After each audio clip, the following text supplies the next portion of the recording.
उदगीर शहर के नेहरू नगर के शिवार महादेव मंदिर आपण परिसर बऱ्याच में कई वर्षों से मूलभूत दिवसांनंतर सुविधाओं का आलेलो अभाव बना हुआ है, जिससे यहाँ रहने वाले आणि सैकड़ों लोगों की समस्या निवडणुकीचा बन गई है।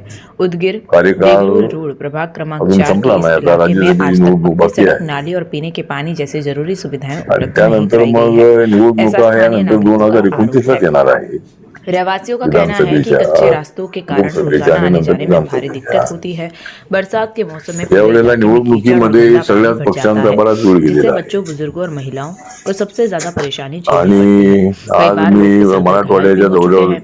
तो वहीं 3 नाली दिवसाच्या की दौऱ्यावर व्यवस्था मी नहीं होने आलेलो से आहे। गंदा पानी घरों के सामने जमा काल रहता है, जिससे परभणीमध्ये बीमारियों का होतो, त्या खतरा बढ़ ठिकाणी गया आमचे है। यादवराव बभौरे पानी की ही समस्या भी गंभीर बनी हुई है। गर्मी के दिनों में रिपब्लिकन पार्टी ऑफ इंडियाच्या लोगों को वतीनं दूर दूर से पूर्ण पानी लाना जिल्हा पड़ता है। परभणी कई परिवारों को टैंकर पर या निर्भर रहना पूर्णा पड़ता नगर है, जिससे परिषदेचे अतिरिक्त खर्च उपाध्यक्ष भी होते उठाना पड़ता है।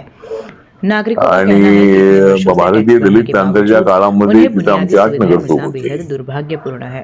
इसी समस्या को पूर्वीच्या लेकर 24 काळामध्ये फरवरी को जी बड़ी पद्धती संख्या में होती की नागरिकों ने वार्ड नगरपालिका पद्धती के होती मुख्याधिकारी सोमनाथ जाधव आणि तथा वार्ड पद्धती नगराध्यक्ष असल्यामुळे ज्या वार्डामध्ये स्वाति दलितांची सचिन पॉप्युलेशन पुरी को आहे ज्ञापन सौंपा। ज्ञापन त्या में मांग की ठिकाणी गई कि कुठल्याही नेहरू नगर पक्षाची शिवार युती न महादेव मंदिर करता परिसर में आमचं तुरंत लोक सड़क निवडून निर्माण, येते। नाली व्यवस्था और नियमित पानी की पण आता आपूर्ति शुरू प्रभाग की जाए। पद्धती जी आहे ती नागरिकों प्रभाग ने पद्धती चेतावनी दी है 4 कि यदि जल्द वार्डची ठोस कदम नहीं झाल्यामुळे उठाए गए तो वे आंदोलन करने को मजबूर आम्हाला होंगे, आमच्या जिसकी ताकदीतून पूरी निवडून देणं जिम्मेदारी शक्य आहे नगरपालिका प्रशासन की होगी। स्थानीय लोगों आणि को अब उम्मीद है मित्र कि प्रशासन पक्षाकडून उनकी यावेळेला समस्याओं आम्हाला को काही जागा गंभीरता से देण्यात लेकर आल्या नाही, जल्द समाधान करेगा। कारण भारतीय जनता पार्टी आमचा मूळ मित्र पक्ष आहे। बाळासाहेब ठाकरे साहेब यांनी भीमशक्ती शिवशक्ती झाली पाहिजे अशा पद्धतीची भूमिका माझ्यासमोर एकदा मांडली होती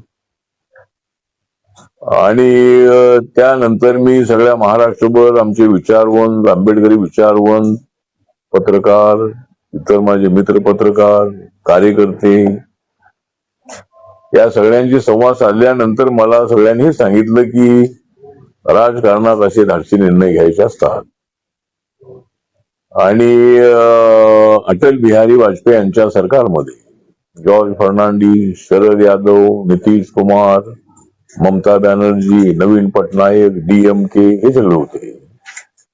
त्यामुळे काय वैचारिक मतभेद असले तरी कॉमन मिनिमम प्रोग्राम वरती एकत्र यायला काही हरकत नाही आणि म्हणून आपण 2012च्या BMC निवडणुकीमध्ये निर्णय घेतला आणि रिपब्लिकन पक्ष शिवसेना भाजपच्या युतीमध्ये सामील झाला आणि त्यावेळेला आपल्या सगळ्या पत्रकारांनी त्याला महायुती नाव दिलं। RPI ज्या वेळेला 2012 मध्ये त्यांच्यासोबत आला त्याच वेळेला युतीची महायुती झालेली आहे। आता एकनाथ शिंदे साहेब आणि अजितदादा पवार साहेब आल्यामुळे ती महायुती झाली असं नाही आहे, ती महायुती अगोदरच होती ती महायुती।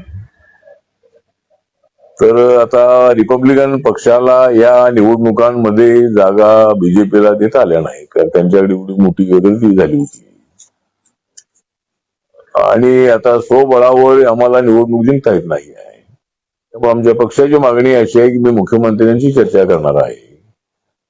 ही जी प्रभाग पद्धती आहे ती प्रभाग पद्धती ही रद्द करावी आणि वार्ड सिस्टीम जी आहे, प्रभाग पद्धतीमुळे काय फार फायद्याचा विषय अजिबात नाही आहे, तर ती वार्ड सिस्टीम जी आहे ती वार्ड सिस्टीम सुरू करावी अशा पद्धतीची आमच्या पक्षाची मागणी आहे।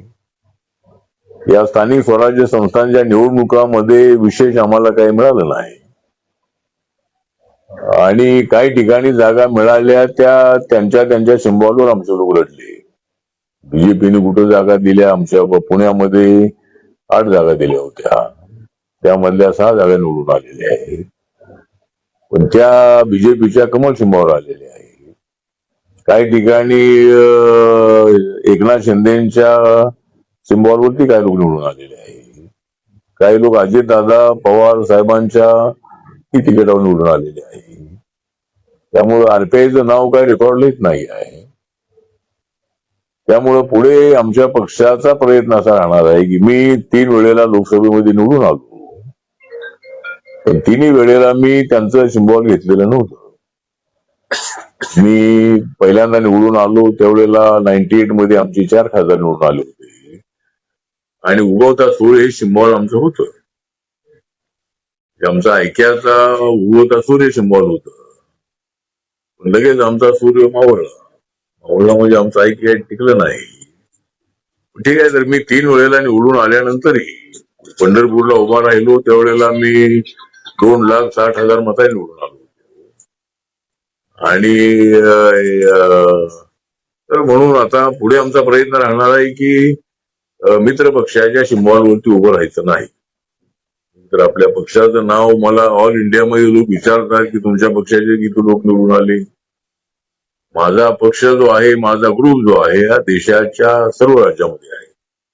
28 राज्यामध्ये आणि 8 केंद्रशासित प्रदेशामध्ये माझा पक्ष आहे. नागालँडमध्ये माझ्या पक्षाचे 2 आमदार आहेत. मणिपूरमध्ये माझा पक्ष रेकग्नाइज आहे. गन्ना किसान सिंबॉल आम्हाला मिळालेला आहे.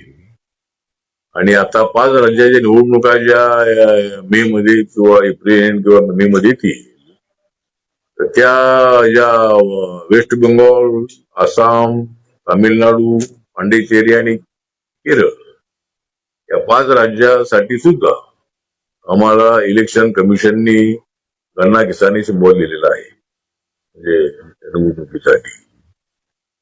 तर आता पुढे माझा प्रयत्न असा राहणार आहे की देशामध्ये 4च पक्ष ऑल इंडियाचे रेकग्नाइज पक्ष आहे.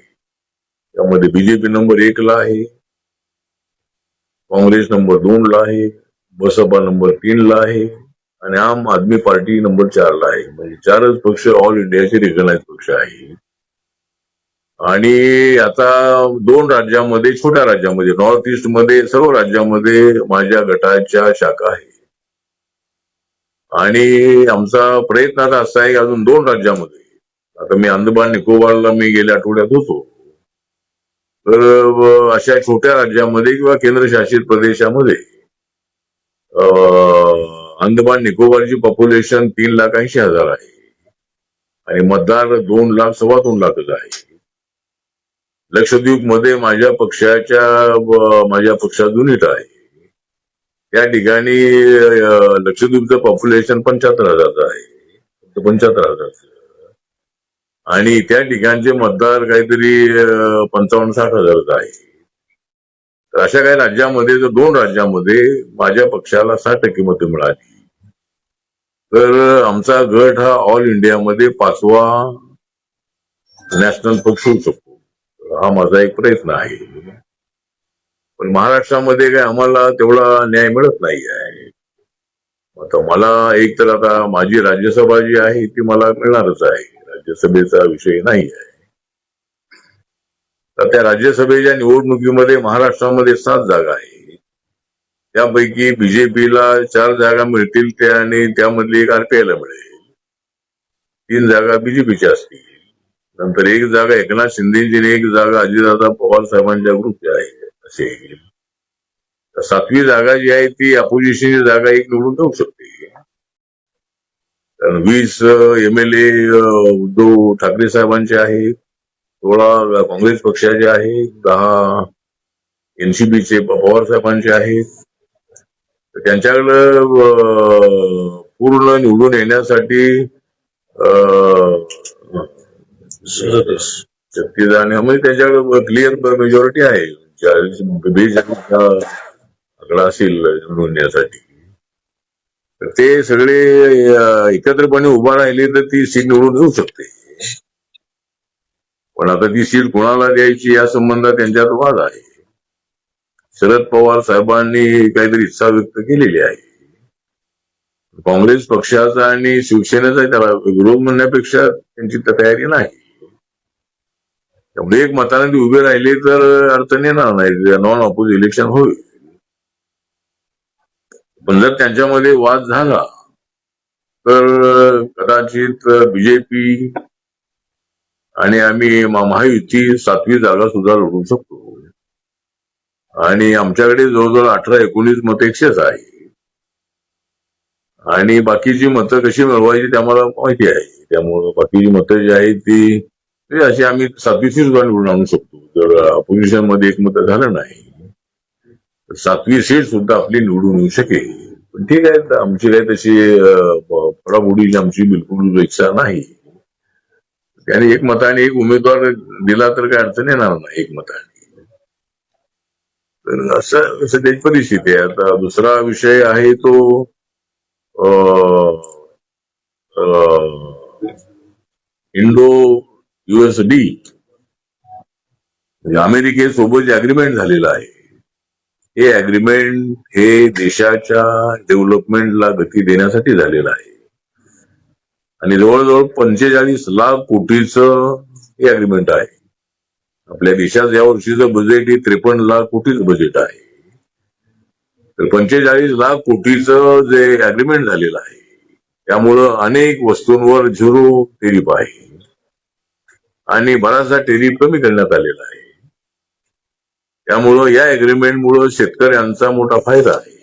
शेतकऱ्यांच्या अॅग्रिकल्चरमध्ये झालेल्या वस्तूंना किंवा मालाला टेरिफ अजिबात नाही आहे. त्यामुळं राहुल गांधी आणि अपोजिशनच्या मताशी आम्ही सहमत नाही. हे डील आहे, हे डील फायद्याचं नाही, हे त्यांचं अत्यंत चुकीचं मत आहे आणि अपोजिशन हे देशाच्या विकासाला रोखण्याचा प्रयत्न करत आहेत असा आमचा आरोप आहे. आणि जे कृत्रिम बुद्धिमत्ता जी आहे, जे एआय आहे, तर एआय समिट जो आहे तो दिल्लीमध्ये झाला आणि आपल्या देशाची मान जगामध्ये उंच झालेली आहे. आमच्याकडे बुद्धिमत्ता तर आहेच आहे, आम्हाला कृत्रिम बुद्धिमत्तेची आवश्यकता नाही आहे. पण जग जे पुढे चाललेलं आहे ते फक्त आपल्या बुद्धिमत्तेवर पुढे जाता येणार नाही आहे. त्याला जर कृत्रिम बुद्धिमत्तेची जोड मिळाली तर अजूनही आम्ही दूर पोहोचू. आम्ही त्या चंद्रावर आपण पोहोचलेलो आहोत. पण अनेक ठिकाणी मानव प्रगती करतो आहे. त्यामुळं मला असं वाटतं की एआय समिटला काँग्रेसच्या लोकांनी विरोध करणं ही अत्यंत बालिशपणाची त्यांची ही गोष्ट आहे आणि अशा वेळेला त्या ठिकाणी उघडे नागडे अशा पद्धतीचं प्रदर्शन करून 85 पेक्षा जास्त देशाचे अध्यक्ष प्रधानमंत्री ते आले होते आणि भारतामध्ये ही एआयची समिट होत होती, याला एक वेगळं महत्व होतं आणि आहे. काँग्रेस पक्ष एकदम अस्थिर झालेला आहे. सत्तेविना जसा मासा पाण्याच्या बाहेर काढल्यावर तडफडतो, अशी तडफड राहुल गांधी आणि काँग्रेसची चालू आहे. रोज त्या ठिकाणी हंगामा करण्याचा प्रयत्न होतो आहे. राहुल गांधींना बोलू दिलं गेलं नाही अशा पद्धतीचे आरोपात तथ्य नाही. राहुल गांधींनी ज्यावेळेला चुकीची भूमिका त्या ठिकाणी मांडली, नरवणे साहेब जे आमचे मराठी होते त्यांचा आम्हाला अभिमान आहे, ते आर्मीचे चीफ होते आणि त्यांचं पुस्तक अजून प्रसिद्ध झालेलं नाही आहे. पब्लिशरनी सांगितलंय पुस्तक पब्लिश झालेलं नाही. तरी राहुल गांधींनी चुकीचा रेफरन्स देऊन त्या ठिकाणी चायनाची आर्मी आपल्या आतमध्ये आली होती असं राहुल गांधींचं काहीतरी म्हणणं होतं. त्यावेळेला स्पीकरनी त्यांचा माईक बंद केला होता आणि ते पुस्तकच प्रकाशित झालेलं नाही अजून.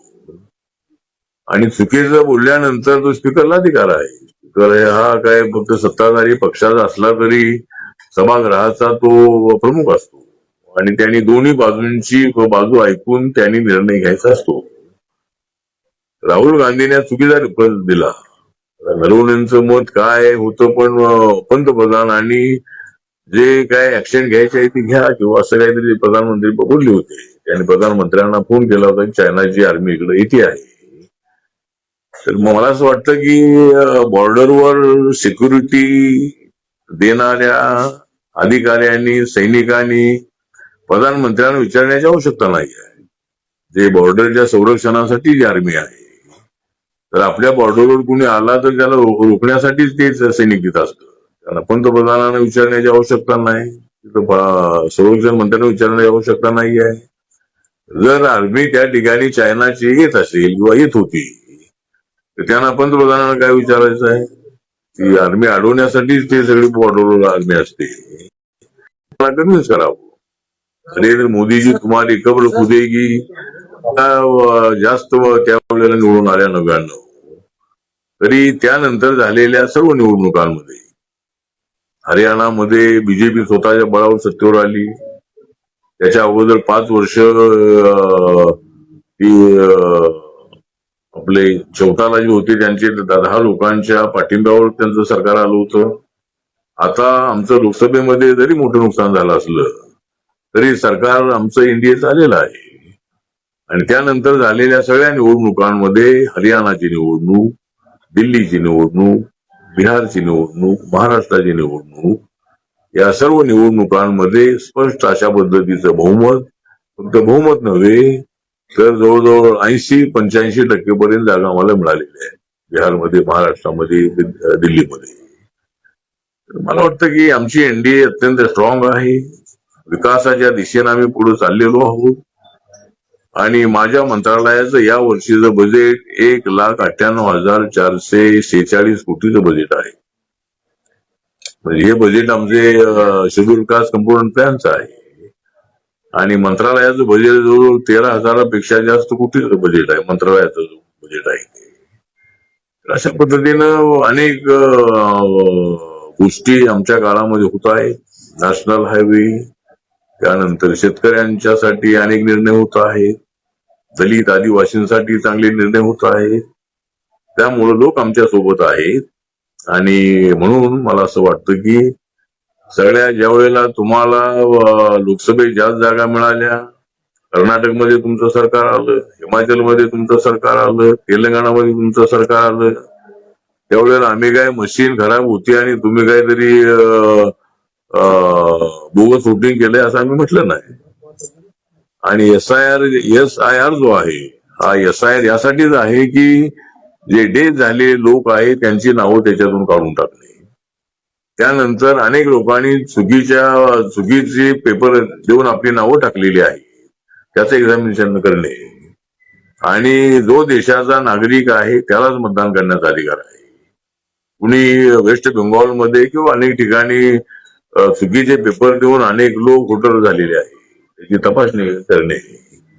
त्यामुळं ममता बॅनर्जी आणि अपोजिशननी एसआयआरच्या मुद्द्यावर ऑब्जेक्शन घेणं अत्यंत चुकीचं आहे. मतं आमची काटली म्हणजे ती तुमचीच मतं आहेत असं नाही, ती आमची पण मतं आहेत. त्यामुळं अशी खोटी मतं जी आहे मतदार आहे ती मतं ते मतदारांची नावं त्याच्यातून कट करण्यासाठी एसआयआर आहे होती म्हणून. आणि बॅलेट पेपरवर निवडणुका ज्या होत्या त्या बॅलेट पेपरवर होत्या. बॅलेट पेपर आमची तयारी आहे. पण बॅलेट पेपरच्या निवडणुकीमुळं काउंटिंगला बराच वेळ लागतो. म्हणून मशीन काय नरेंद्र मोदींनी आणलेली नाही, मशीन काँग्रेसच्या काळात झालेली आहे. ईव्हीएम मशीन खराब असू नये. एखादी मशीन खराब असू शकते. एखाद्या मशीनचं बटन कुठलंही दाबलं तर कमळ येते असं त्यांचं म्हणणं आहे. काही ठिकाणी कमळ दाबलं तरी पंजा येतोय असं अशी मशीन एखादी असू शकते. त्यामुळं अशा मशीन एखादी खराब असू शकते. सगळ्याच मशीन खराब आहेत असं अजिबात नाही. लोक विचारपूर्वक मतदान करतायत. आणि म्हणून विरोधकांनी मला असं वाटतं की अशा पद्धतीचा प्रयत्न करू नये असं आपलं या संबंधातलं मत आहे. आणि आज लातूरमध्ये जिल्हाधिकारी मॅडम होत्या, त्यानंतर शिव होते, त्यानंतर महानगरपालिकेच्या आयुक्त होत्या, त्यानंतर एसपी होते आणि बाकी सगळे अधिकारी होते. त्यांच्यासोबत आपली बैठक झाली आणि त्याच्यामध्ये आपण माहिती घेतली की आपल्या लातूर जिल्ह्यामध्ये जवळजवळ 25 हॉस्टेल आहे. त्यामध्ये शासकीय, त्यामध्ये 13 मुलांची आहेत, 12 मुलींची आहेत. त्यानंतर एनजीओची हॉस्टेल जी आहेत ती मेलची 95 आहेत मुलांची आणि मुलींची 19 आहे. त्यानंतर आपल्या महानगरपालिकेमध्ये आपल्या म्युन्सिपाल्टी ज्या सगळ्या आहेत आपल्या जिल्ह्यामध्ये, त्यामध्ये माहिती मिळाली 1246 टोटल कर्मचाऱ्याची हे आवश्यकता आहे. त्यामधले 883 भरलेले आहेत, 363 अजून भरायचे आहेत. त्यानंतर एक मिनिट, मग नंतर मला प्रश्न विचारा. त्यानंतर जी आपली स्कॉलरशिप आहे ती स्कॉलरशिप जवळजवळ 18,226 विद्यार्थ्यांना मिळते निःशुल्काच्या. आणि ओबीसीच्या जवळजवळ 20,766 एवढ्या मुलांना जिल्ह्यामध्ये आणि त्याच्यामध्ये मर्डरच्या केसेस जवळजवळ 11 मर्डरच्या केसेस आहेत एवढ्या याच्यामध्ये. त्यानंतर इंटरकास्ट मॅरेजची माहिती मिळाली की 24-25 61 इंटरकास्ट मॅरेज आहे आणि 25-26 एकूण इंटरकास्ट मॅरेज आहे. आपल्या ओल्ड एज होमची स्कीम आहे त्यामध्ये जवळजवळ 3 ओल्ड एज होम आमच्या सेंट्रलचे आहेत आणि स्टेटचे 2 आहे अशी माहिती आपल्याला ते देण्यात आली. त्यानंतर ओल्ड एजची पॉप्युलेशन आहे 63,316 जिल्ह्यामध्ये आणि जवळजवळ 62,072 लोकांना पेन्शन मिळते आणि ते पर मंथ 1,500 रुपये मिळते. त्यानंतर महानगरपालिकेमध्ये सफाई मजुरांची संख्या 654 असल्याची माहिती मिळाली आणि सगळे हे परमनंट आहेत असं सांगण्यात आलेलं आहे.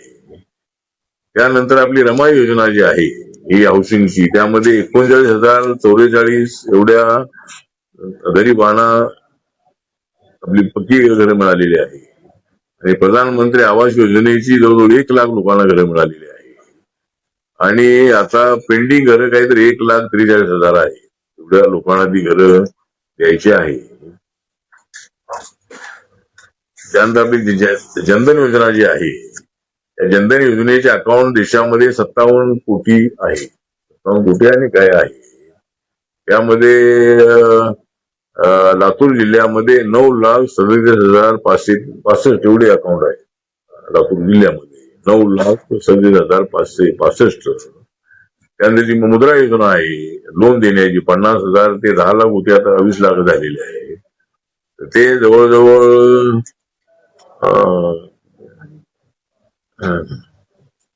जवळजवळ 46,777 46,777 एवढ्या लोकांना मुद्रा योजनेत लोन मिळालेलं आहे आणि ते जवळजवळ 729 कोटीचं आहे. त्यानंतर उज्ज्वला योजना जी आहे त्याचे जवळजवळ 1,37,717 एवढ्या लोकांना उज्ज्वला योजनेचं गॅस सिलेंडर मिळालेलं आहे आणि आता त्याचा एकही फॅमिली नाही की त्यांना गॅस सिलेंडर नाही अशी माहिती मला देण्यात आलेली आहे. अशी बैठक आपली झालेली आहे. आज मी या किलारीमध्ये आता मी आता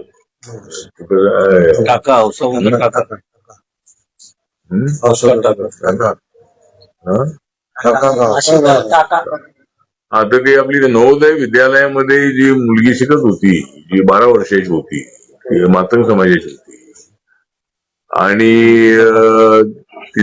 तिला काहीतरी त्या ठिकाणी वार्डन आणि काही लोकांनी चुकीचा आरोप करू त्याला बरीच मारहाण केल्यामुळं तिनं आत्महत्या केल्याची घटना घडलेली आहे. आणि काल एसटीएम बरोबर माझी अर्धा तास चर्चा झाली रात्री. त्यांचं म्हणणं असं आहे की ती मुलीची आत्महत्याच आहे. त्यामध्ये मर्डरची केस लावा अशी मागणी आहे म्हणजे 302 लावा. पण त्यांचं म्हणणं असं आहे की 302 लावण्यासाठी जर असं काय आपण केलं तर ते कोर्टामध्ये टिकणार नाही. कारण ती आत्महत्या म्हणजे आत्महत्येला जबाबदार असणाऱ्यांना 2 लोकांना पकडलेलं आहे आणि आतापर्यंत जे जेलमध्येच आहे. अशा घटना घडू नयेत यासाठी मी HRD मिनिस्टर धर्मेंद्र प्रधान यांना भेटणार आहे आणि अशा नवोदय विद्यालयामध्ये अशी मारहाण करणं ही बाब अत्यंत चुकीची आहे. काही चूक एखादी केली असेल तर तक्रार करायला हरकत नाही आहे पण मारहाण करणं डायरेक्ट फिजिकली मारहाण करणं हे अत्यंत चुकीचं आहे आणि प्रयत्न होणं अत्यंत आवश्यक आहे. आणि माननीय शिवराज पाटील साहेब आज आमच्यामध्ये नाही. त्या अधिवेशनाच्या काळामध्ये आम्ही दिल्लीमध्ये असल्यामुळं इकडे येता आलं नाही पण आता त्यांच्या कुटुंबियांना मी जाताना भेट देणार आहे. आणि नंतर किलारीमध्ये एक आमची धम्म परिषद आहे आणि संध्याकाळी 5 वाजता अहमदपूरमध्ये RPIची सभा आहे आणि त्यापासून आमचं पार्लमेंटचं अधिवेशन चालू होत आहे. त्या पद्धतीनं आज मी इथं आलेलो आहे. विरोधी पक्ष राहुल गांधीला बोलवलं गेलं. विरोधी पक्ष राहुल गांधी विरोधी पक्ष आहेत केंद्रामध्ये सरकारमध्ये विरोधी पक्षाला बोलू नाही केलं तर काय सरकार काय करतं? विरोधी पक्षाला सदनमध्ये हा? पण त्याने किती भाषण जरी केलं तरी नरेंद्र मोदींचा सामना करणं हा बच्चों का खेल नहीं है. हिंदू राष्ट्र के बारे में क्या ख्याल है? हाँ? हिंदू राष्ट्र के बारे में क्या ख्याल है आपका? यहाँ राष्ट्र मतलब यहाँ हिंदू मेजोरिटी में देश में है ही है, लेकिन यहाँ बुद्धिस्ट लोग भी हमारे रहते हैं, बुद्धिस्ट है या मुस्लिम भी रहते हैं या क्रिश्चियन भी रहते हैं, जैन रहते हैं, पारसी रहते हैं, लिंगायत रहते हैं, सभी लोग यहाँ रहते हैं. तो हिंदू राष्ट्र का विषय नहीं है. यहाँ तो भारत है, भारत राष्ट्र है और यह हिंदू की मेजोरिटी सबसे ज्यादा कम से कम 70%, 75% वहाँ हिंदू है, बाकी सब माइनॉरिटीज वाले सब है. तो मतलब हमारी पार्टी जो है ये पार्टी सर्वधर्म संघ वाली पार्टी है, आरपीआय. बुद्ध विहार मुक्त होईल काय? महाबोधी बुद्ध विहार हे मुक्त केव्हा होणार?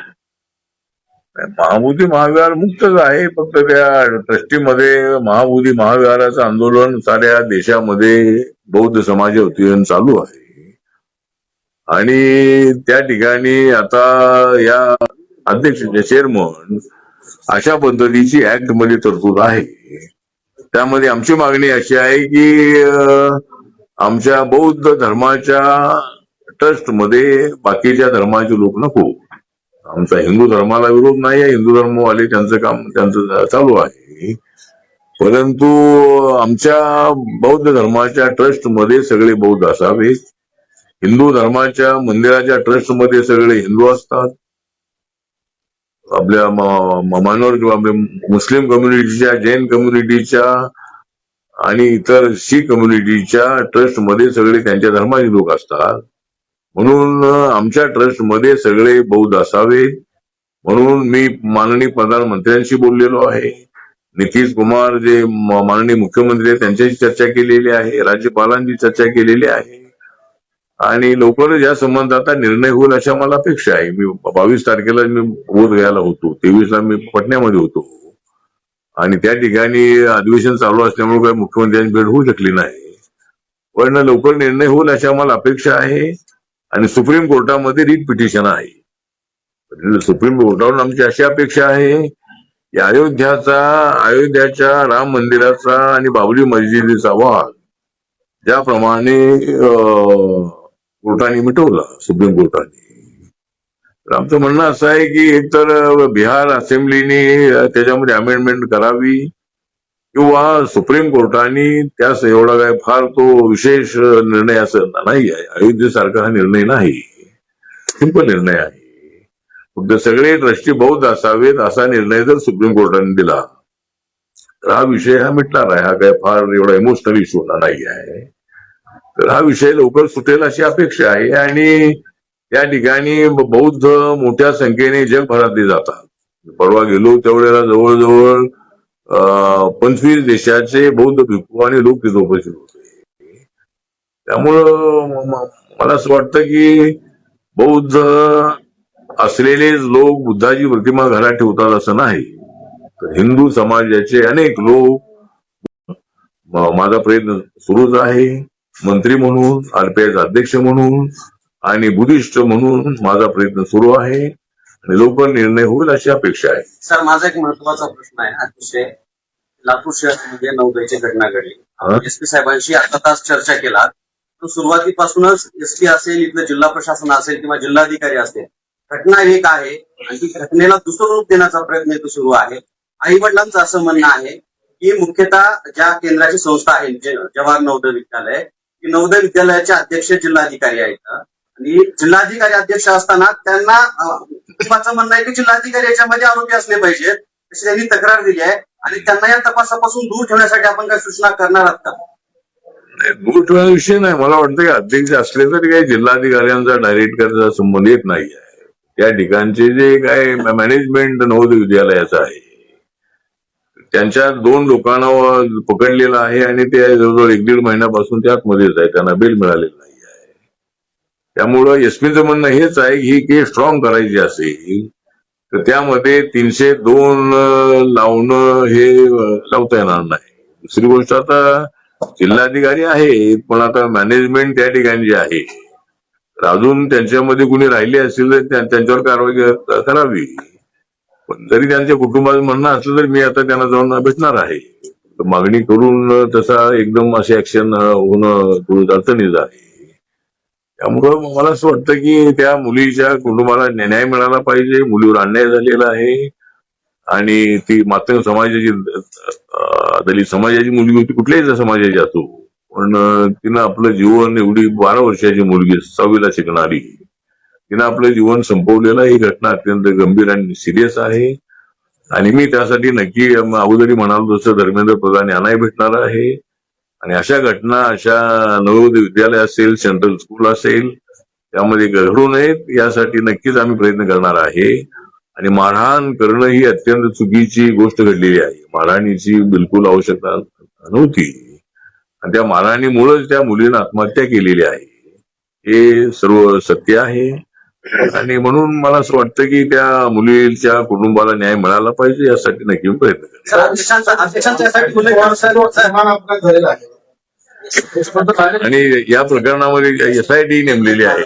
या प्रकरणामध्ये SIT सुद्धा नेमलेली आहे. SITची चौकशी चालू आहे. धीम्या गतीनं तपास करते. हा? SIT फार धीम्या गतीनं तपास करते. ऐका सर, एकच माझा दुसरा प्रश्न आहे. साधे त्या केंद्राची संस्था असताना मी अध्यक्षांचा का उल्लेख केला?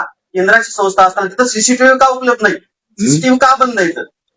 तिथं मूलभूत सुविधा देखील केंद्राची संस्था असताना तिथे का उपलब्ध? आपण म्हणताय ते तिथं असायला पाहिजे. CCTV जे आहे ते अनेक ठिकाणी आपल्याला कुठल्याही देशामध्ये कुठली घटना घडली तर ताबडतोब चॅनलवरती ती घटना ताबडतोब येते. त्यामुळे CCTV अशा शाळेमध्ये असलीच पाहिजे, नसेल तर ती अत्यंत चुकीची बाब आहे. त्यामुळे CCTV त्या ठिकाणी लावला पाहिजे, यासाठी नक्की मी प्रयत्न करेन. अजित पवार जो अपघात झाला, अजित पवार घातपाताचा संशय अनेक जण व्यक्त करत आहेत. रोहित पवार आज बारामतीमध्ये पोलीस स्टेशनला गेले, मुंबईच्या मरीन ड्राईव्ह पोलीस स्टेशनला गेले होते. BGCI आणि BSR जी कंपनी आहे त्यांच्या विरोधात गुन्हा दाखल करावा. तर एकतर रोहित पवारांचीच मागणी असं नाही आहे, आमच्या सगळ्यांची मागणी आहे की अजितदादांच्या मृत्यूची चौकशी झाली पाहिजे. जो त्या ठिकाणी क्रॅश झालेला आहे एअरक्राफ्ट, तर त्या VSR कंपनीचं एअरक्राफ्ट खराब होतं असं म्हणतायत. त्यामुळं त्याला परवानगी का देण्यात आली? आणि फार अंतरावर जाणारं ते एअरक्राफ्ट नव्हतं. फार अर्ध्या तासामध्ये बारामतीला पोहोचणार, 30-35 मिनिटांमध्ये ते एअरक्राफ्ट होतं. आणि त्याचा जो मुख्य कॅप्टन आहे तो अत्यंत एक्सपर्ट कॅप्टन होता असं त्यांना आणि माहिती आहे. तो कॅप्टन दिल्लीत राहणारे होते ते, आणि ते सहारामध्ये जेटमध्ये त्यांनी काम केलेलं होतं. पण अशा पद्धतीची माहिती आहे की बाबा त्यांना काहीतरी पिण्याची सवय होती, अशी काहीतरी माहिती मला मिळालेली आहे. आणि कदाचित रात्रीचे प्याले असते, म्हणजे अजून ती माहिती आलेली नाही पुढं, पण रात्री पेले असतील आणि त्यांना जो पायलट अजितदादांना लवकर बारामतीला पोहोचायचं होतं. त्यांना जिल्हा परिषदेच्या 4-5 सभा त्यांच्या किती ठरलेल्या होत्या आणि अजितदादा हे टायमामध्ये अत्यंत परफेक्ट होते. त्यामुळे बरोबर ते 8 वाजता ते एअरपोर्टला आले आणि 8 वाजता एअरक्राफ्ट निघालं. तर जो पायलट ठरलेला होता कॅप्टन, तर त्याला ट्रॅफिकमध्ये होता आणि तो लवकर पोहोचू शकत नव्हता. म्हणून जवळच राहणारा हा जो कॅप्टन आहे, या कॅप्टनला अचानक बोलवण्यात आलं, अचानक अशी माहिती आहे. एक तर ते एअरक्राफ्ट जे आहे ते जर बारामतीमध्ये लँडिंगसाठी जर विजिबिलिटी नव्हती तर त्यांनी 10, 12, 13 मिनिटांमध्ये ते एअरक्राफ्ट पुण्याच्या रनवेला येऊ शकलं असतं. तर त्या कॅप्टननी का तसं केलं नाही काय त्याचं माहीत नाही. पण रोहित पवार किंवा मिटकरी म्हणतायत की राजीव गांधी सारखी ही दादांची हाती आहे, असं म्हणणं हे दादांचा अपमान करण्यासारखं आहे. दादा एवढे स्ट्रॉंग होते की दादा हे कोणालाही घाबरणारे नव्हते. आणि अजितदादांचा कोण करेल घात, म्हणजे घात त्यांचा ते दादा तर त्यांचा आम्हाला सोडून गेलेले आहे. परंतु दादांचा कोणी घात करेल अशी शंका व्यक्त करणं अत्यंत चुकीचं आहे. शरद पवारांनी सुद्धा सुरुवातीलाच आपलं मत व्यक्त केलेलं आहे. ममता बॅनर्जी यांनी ज्या वेळेला काहीतरी शंका व्यक्त केली की याच्या पाठीमागे घातपात असण्याची शक्यता आहे, त्याच वेळेला पवार साहेब म्हणाले की हा अपघात आहे आणि याच्यात कुणी राजकारण करू नये. आता रोहित पवार अनेक टेक्निकल मुद्दे उपस्थित करतायत आणि करावे, चौकशी झाली पाहिजे. पण आणि त्याच्यामध्ये जे डीजीसीए आहेत किंवा आणि कोण त्याच्यावर संबंधित असणारे जे लोक आहेत, एअरपोर्ट अथॉरिटीचे आहेत किंवा डीजीसीएचे आहेत, त्यांच्यावर कारवाई होणं अत्यंत आवश्यक आहे. अशा एअरक्राफ्टला का परवानगी देण्यात आली उडण्यासाठी? त्यामुळं त्या कंपनीवर बंदी आता आणलेली आहे. तर त्या कंपनीवर आता बंदी तर आणावी, पण अशा पद्धतीचं आता रांचीवरून जाणारं एक असंच जे एअरक्राफ्ट आहेत ते त्याचा अपघात झालेला आहे. त्यामुळं मला असं वाटतं की थोडं या गोष्टीकडं एक्सपर्ट असणाऱ्या त्या अधिकाऱ्यांनी लक्ष देणं अत्यंत आवश्यक आहे. नंतर लोकांच्या जीवाशी खेळ करणं अत्यंत अयोग्य आहे. त्यामुळे अजितदादांच्या या एअरक्राफ्टच्या क्रॅशची पूर्ण चौकशी झाली पाहिजे. सीबीआयची इन्क्वायरी माननीय देवेंद्र फडणवीस यांनी मान्य केलेली आहे आणि अमित शहा यांच्याकडे तसं पत्र पाठवलं राज्याचं. त्यामुळे त्याची संपूर्ण चौकशी झाली पाहिजे.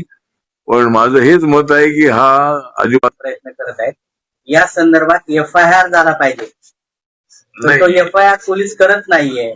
नाही, मला काही ती माहिती नाही, पण त्याची चौकशी चालू आहे. म्हणजे सीबीआयकडे आता ती केस सोपवलेली आहे आणि बाकी सगळी चौकशी राम मोहन जे नायडू आहेत ते त्याची चौकशी करतायत.